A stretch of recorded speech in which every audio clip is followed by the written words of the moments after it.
Nessa aula nós vamos falar sobre hipertensão. Nosso convidado é o cardiologista Dr. Rui Póvoa, aqui do IASP.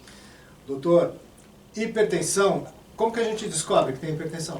Então, a hipertensão arterial é a doença crônica mais prevalente em todo o mundo. E o diagnóstico é extremamente simples, é a medida correta da pressão arterial. Medida correta como? O indivíduo tem que sentar, não ter bebido café, não ter fumado, tem que usar equipamentos validados, né, calibrados, e o médico ou o enfermeiro ou o profissional de saúde deve medir seguindo as regras absolutamente restritas da medida correta da pressão arterial. Então aquelas medidas em shopping, em campo de futebol, em parques, elas têm uma validade muito restritiva. Porque se tiver normal é válido, mas se tiver alterada essas medidas, você tem que procurar um profissional de saúde para você medir a pressão arterial, para ela ser medida, ser avaliada da forma correta. Então, esse é o aspecto. O diagnóstico é absolutamente simples, barato, e a gente tem um sucesso muito grande em diagnosticar a hipertensão arterial, porque é uma doença que é absolutamente tratável e impede uma série de consequências que pode ocorrer durante a vida do indivíduo. Mas daí eu preciso medir mais de uma vez para chegar a esse diagnóstico? Se o indivíduo tiver a pressão normal, pelo menos uma vez por ano ele precisa medir a pressão. Por quê? Quando a gente olha a prevalência da hipertensão arterial no mundo, vou até passar um slide aqui, a gente tem essa prevalência no Brasil, né? A gente está vendo que a hipertensão arterial está aumentando à medida que os anos estão passando. Ela está aumentando porque nós estamos ficando mais sedentários e mais obesos e comendo muito mais sal, que são fatores extremamente importantes para desenvolver a hipertensão arterial. E outra coisa, à medida que vai avançando a idade, a prevalência da hipertensão arterial aumenta. Então, aos 40 anos eu sou normotenso, mas aos 42, aos 43 eu posso começar a ficar hipertenso. E quanto mais cedo eu agir, melhor para o nosso paciente. E tem algum sintoma a hipertensão? Então, a pressão arterial, a hipertensão arterial, é uma doença absolutamente assintomática. Absolutamente assintomática. O indivíduo que tem a pressão alta, ele não sente nada. Não sente dor de cabeça, ele não sente alterações visuais, cansaço, nada disso. O que acontece é que a pressão alta, durante muito tempo, ela afeta aquilo que nós chamamos de órgãos-alvo. Afeta o cérebro, o indivíduo podendo ter um AVC, afeta o coração, o indivíduo podendo ter uma insuficiência cardíaca, afeta os rins, o indivíduo tem insuficiência renal. Então, quando aparecem sintomas, esses sintomas são decorrentes da lesão de órgãos-alvo. A hipertensão em si só é uma doença absolutamente assintomática. E aquela ideia que a hipertensão dá dor de cabeça, não dá dor de cabeça coisa nenhuma. O que acontece é o seguinte: a pressão da gente, ela não é constante. É 120 por 80, 122 por 82, 115 por 72. Uma pessoa normal e no hipertenso, ela varia, dependendo da situação, do momento que o indivíduo está. Se ele tiver uma agressão ao organismo, por exemplo, uma enxaqueca, uma dor em qualquer parte do organismo, a pressão sobe como um mecanismo reflexo, mas não significa doença e hipertensão. É um fenômeno fisiológico de elevação da pressão, que quando você tira a dor de cabeça, tira a dor, tira a ansiedade, tira o estresse, a pressão volta aos valores normais. E quais são os valores normais, doutor? Então, os valores normais nós já definimos, eu tenho até o slide aqui. Valores normais de pressão é abaixo de 140 por 90 milímetros de mercúrio. Acima desses valores, maior que 140 por 90 ou igual a 140 por 90, a gente define hipertensão arterial. Isso é a nossa definição brasileira, né? Tem definições, o americano considera valores normais, mais baixo que 140 por 90, o europeu considera esses mesmos valores que nós, os canadenses também. Então a gente considera a partir de 140 por 90 igual ou mais que 140 por 90 hipertensão arterial. Mas assim, aquela medida que eu falei, medida o indivíduo sentadinho, bonitinho, em repouso, não ter bebido café, não ter fumado e não estar com vontade de urinar. Então a medida feita corretamente. Tendo maior ou igual a 140 por 90, já tem que começar a tomar remédio? Então, não necessariamente começar a tomar remédio. A gente pode começar a mudar o estilo de vida. do indivíduo. Então a gente sabe que tem alguns fatores que são fatores que predispõem o indivíduo a ter hipertensão arterial. E que são os mecanismos fisiopatológicos da hipertensão arterial. A gente sabe que, por exemplo, fatores genéticos estão envolvidos, filhos de pais hipertensos têm uma chance de 80% de ficar hipertenso, se é só um pai ou só uma mãe, 50%, se não tem nem pai nem mãe hipertenso, ele tem uma chance de 25% de ficar hipertenso. Então, tem os fatores genéticos, mas os fatores ambientais são muito importantes. Esses fatores ambientais envolvem a obesidade, o sedentarismo, álcool, dieta, que são aquilo que afetam aquilo que a gente chama secreção inapropriada de aldosterona, disfunção endotelial, resistência à insulina, indivíduo muito estressado, hiperatividade simpática, como está no slide. Mas um aspecto fundamental é o sal. O uso do sal, excesso de sal, o indivíduo que ingere mais de 5 gramas de cloreto de sódio, sal de cozinha, ele tem uma chance grande de aparecer hipertensão. E essa chance é dose dependente. Quanto mais sal você comer, mais hipertenso você fica. E no Brasil, a gente ingere uma média de 12 gramas de sal. É um absurdo, né? O ideal é até 5 gramas, mais que isso. Inclusive tem estudos epidemiológicos no Japão, tem cidades no Japão que ingerem, a média da população é 40 gramas de sal por dia. A gente tem 50% a 60% da população hipertensa. Então, o sal é um aspecto fundamental no desenvolvimento da hipertensão arterial. Porque quando o senhor fala sal, não é só o sal que a gente põe na comida, mas também o sal que vem nos alimentos também, os alimentos processados, porque o sal é uma substância que conserva os alimentos, né? Então os alimentos processados têm uma quantidade de sal fantástica, imensa. E a gente pode olhar no rótulo lá. Então, é o sal geral, o que você põe na cozinha e o que vem dos alimentos processados. Se você pegar os alimentos na natureza, sem processar, sem nada, ele já tem a quantidade de sal necessária. Você não precisa botar sal num tomate, numa alface, ele já tem sua própria quantidade de sal, os legumes, etc, etc. Mas a gente acrescenta para acentuar um pouquinho o sabor. Então, mais de 5 gramas por dia, tanto do que você coloca quanto dos alimentos processados, é muito nocivo para a saúde. A gente pode até dizer assim que não existe hipertensão quando não tem sal. É muito forte dizer isso, mas é uma grande verdade. E como é que está no mundo, doutor, a hipertensão e no Brasil? Então, na realidade, né, a gente já disse que a hipertensão é um fator de risco de todas as doenças cardio-cerebrovasculares.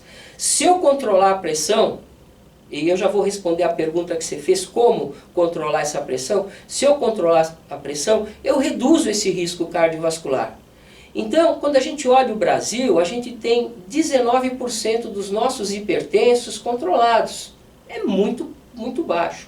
Aqui no meu ambulatório do servidor público estadual, 37% dos meus pacientes estão controlados. Ainda é um número baixo. A gente está se esforçando bastante para a gente controlar mais esses pacientes hipertensos. O grande problema é o seguinte, é uma doença crônica, assintomática, o paciente tem que tomar o remédio para a vida inteira, né, para controlar a pressão, ela não tem cura a hipertensão, ela tem controle, e o paciente tem uma baixa adesão. Ele toma durante 1 ano, 2, depois começa a relaxar e não tomar os medicamentos. Então isso é um grande problema. Então a gente tem que conscientizar nosso paciente, não é simples tratar a hipertensão, porque precisa de uma educação continuada do nosso paciente, né, para ele aderir. E nós temos remédios baratos, poucos efeitos adversos, o sistema de saúde fornece, o nosso hospital fornece, mesmo assim o nosso controle é só de 37%. O Brasil é ruim, 19% no máximo. Agora nós temos países que nem o Canadá, a Coreia do Sul também, 72% dos coreanos estão com a pressão controlada, Portugal 42%, Estados Unidos metade dos hipertensos, pressão controlada. Então, mesmo assim, é muito baixo o controle da pressão arterial, infelizmente. Isso que o senhor diz é dos que têm diagnóstico. Dos que têm diagnóstico. Fora os que não sabem. Que não sabem que são hipertensos. E por que a hipertensão é tão perigosa, doutor? porque é o seguinte, primeiro ela é muito perigosa porque ela é muito prevalente, né? 1/3 da população mundial, e no Brasil nós temos 32% dos brasileiros hipertensos. Então é uma prevalência alta da hipertensão. Uma prevalência alta com controle muito baixo, muito baixo. E é o principal fator de risco de todas as doenças cardiocérebrovasculares. Eu tenho um slide aqui mostrando isso, que ela é o principal fator de risco de doença isquêmica do coração e acidente vascular cerebral. A maioria da mortalidade no mundo é por infarto e acidente vascular cerebral. Mas independente disso, a hipertensão e o diabetes mellitus colaboram bastante com todos os casos de mortalidade no mundo. E outra coisa, a gente quando fala hipertensão, a gente está falando dela como fator de risco, fator de todas as doenças cardiovasculares. Mas existem outros fatores de risco também ruins, que são o diabetes, o tabagismo, obesidade, sedentarismo. Entretanto, quando a gente junta 2 fatores de risco, 3 fatores de risco, esses fatores não se somam, eles se exponenciam, eles se multiplicam. Então um paciente que é hipertenso e tem diabetes é uma tragédia isso daí. É uma tragédia para lesar o rim, para dar um derrame, para dar um infarto do miocárdio. Então esse é um grande problema. Os fatores de risco, eles se juntam e se exponenciam, né? E mesmo, como o senhor está mostrando ali no gráfico, no slide, a hipertensão ela pode estar ali embaixo, mas ela é que causa a doença isquêmica do coração e o AVC também, né? Ela ajuda. Exatamente, né? É fator de risco dessas doenças. Bom, doutor, faltou algum Não, tema falar do falar? tratamento, eu acho que é interessante. Você me perguntou do tratamento, a gente fugiu um pouco do tratamento. Você me falou, paciente que já tem a pressão acima de 140/90, já precisa tomar remédio? Não necessariamente. Não necessariamente. A gente pode mudar o estilo de vida e ver o que acontece. Tira o sal. Como tirar o sal? Reduzir comida processada.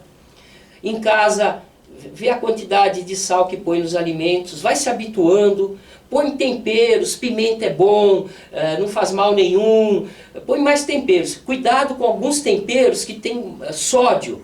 Por exemplo, existe o glutamato monossódico, que dá um tempero, um sabor gostoso na alimentação, mas tem muito sódio. Falando em sódio, quando a gente vai olhar no alimento processado, o que está escrito lá naquela tabela é sódio, né? É sódio. Que é o sal. Que é sal. Mas o cloreto nosso de sódio, por exemplo, 1 grama de cloreto de sódio, de sal de cozinha, tem 0,4,9 gramas de sódio. Então metade do cloreto de sódio, do sal de cozinha, é sódio. Então a gente tem que fazer essa conta. Recentemente eu estava em Buenos Aires, na Argentina, estava uma propaganda desse aditivo de culinário, né, glutamato monossódico, falando glutamato monossódico não é sal. Mentira, é sal. É sal. Propaganda enganosa, a gente precisa tomar cuidado com isso. Então, evitar esses temperos que têm sódio, né? A gente olha na embalagem, lá está escrito. Outra coisa, o álcool. O indivíduo que bebe acima, o homem, 30 gramas de álcool ou a mulher 15 gramas, também começa a aumentar a pressão. Então, tirar o álcool.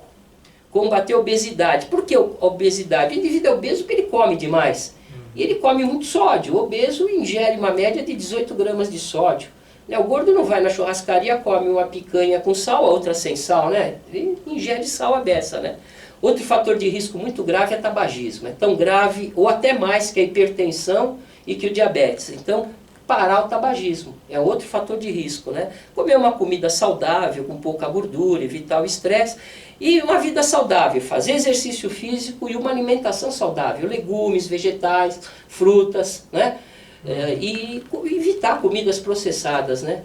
Acho que isso é a nossa principal dificuldade hoje em dia, é evitar a comida processada, né? Exato. Porque ela já está pronta, tá ali, fácil de comer, beleza. calórica, cheia de sal. E se não funcionou o tratamento não farmacológico, nós temos 5 classes de fármacos que são baratos, efetivos. Todo remédio tem efeito adverso, claro, mas são totalmente desprezíveis os efeitos adversos dos fármacos antihipertensivos, sem problema nenhum. E outra coisa, o governo dá de graça, e o nosso hospital aqui também fornece todos os antihipertensivos. Então, não tem razão do meu ambulatório 37% só dos pacientes com a pressão controlada. Não tem razão disso daí, é só tomar o remédio direitinho. Infelizmente a adesão, e no mundo inteiro esse é o grande problema, a adesão. A adesão à terapêutica, e eu sempre falo para os alunos, para os residentes, falo assim, ó, se hipertensão desse dor no joelho, todo mundo estava controladinho. Porque o primeiro passo é descobrir que tem hipertensão, porque é uma coisa sintomática, né? Então muitas pessoas nem sabem que tem hipertensão. Então a primeira coisa, medir a pressão. Pelo menos uma vez por ano. Exatamente. E aí, uma vez descoberto, ficar atento. E hipertensão não é só em velho. Criança, tem muita criança com hipertensão. Quando a criança tem hipertensão, a gente sempre suspeita de uma causa secundária. Mas hoje em dia nós temos crianças obesas, sedentárias, que ficam o tempo inteiro na televisão, atrás do videogame e comendo salgadinho. Nós já temos hipertensão, essa dita primária, que é do adulto, em crianças. Então, é prevenção desde o início. Orientar nossas crianças a comer menos sal, a sentir o sabor dos alimentos de uma forma mais fisiológica. Tá ótimo, doutor. Muito obrigado pela sua participação. As ordens, eu que agradeço a oportunidade. Obrigado.